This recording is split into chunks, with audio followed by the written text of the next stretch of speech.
Hey, Westy here again. Hey, listen, I just wanted to show you my setup for my Hotas X52. I haven't actually added any binding or anything on the controls. Funnily enough, on the throttle controller, on the throttle control, when you press the button, you'll know what I'm talking about if you've got one of these. Where your hand sits in the throttle control, there's actually a dial on the top with a button in the center. Just below that, where your thumb sits naturally, when you lift it back, there's a button that's highlighted, and when you press that, that changes from first person to third person, so inside the helicopter to outside the helicopter and back instantly. So without taking your hands off the controls, just a trick that I kind of stumbled across. So I just want to go through and show you the way I've got my controls set up, because the way that I am learning to fly, I've basically got the X52 Hotas. I'll go to customize and go show so you can see what's going on here. So my throttle I've got set at 1.0, and it only comes at, you can only see that if you hit the show button, and it will actually show you the input controls.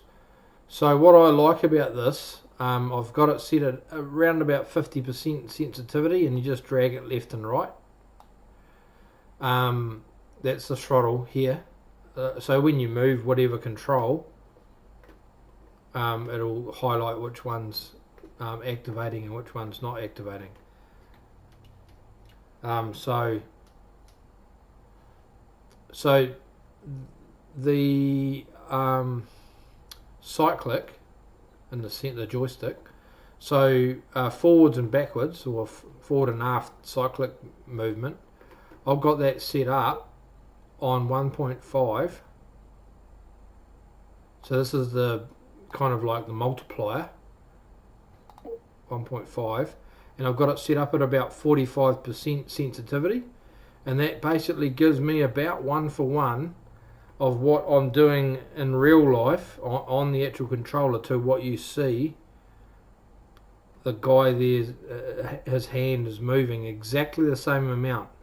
You shouldn't be like pumping forwards and backwards on the cyclic. So the same with the left and right roll. Got that set at 1.5 and about 45%. I'll try and match it up. And I've found that that gives me pretty good control on actually flying this heli. Because what I do like about if you watch me moving the throttle, or the pulling the collective from 0, so it's at -100, and what I like here, there's no dead spot in the middle. So when you actually pull through the center, from negative to positive pitch, because helicopters have negative and positive pitch, and on a normal helicopter it's probably about -3 degrees and maybe 7 or 8 degrees on I'm not sure on an actual helicopter, but RC helicopters go from -15 to +15 degrees. Yeah. So, but that's pretty aggressive flying but you can set it up anyway. So this gives me really good control. It feels nice and smooth. I can very, very quickly control, just relaxing, the actual hovering height of the helicopter very, very easily with these settings.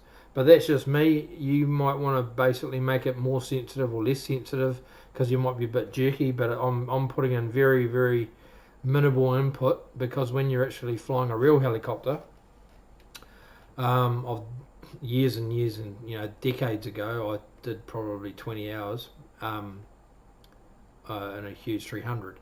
But anyway, the inputs, you pretty much just have to think left and the helicopter starts moving left. It's very, very small input you need to get it to move. So really cool machines once you master them. And I've always been taught that it's like trying to balance a plate on a pencil.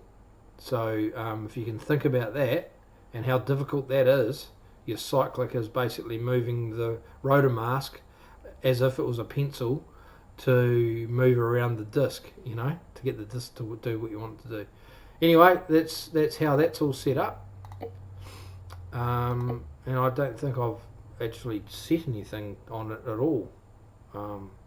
So anyway, so thanks for tuning in, and this is Westy over and out. Cheers.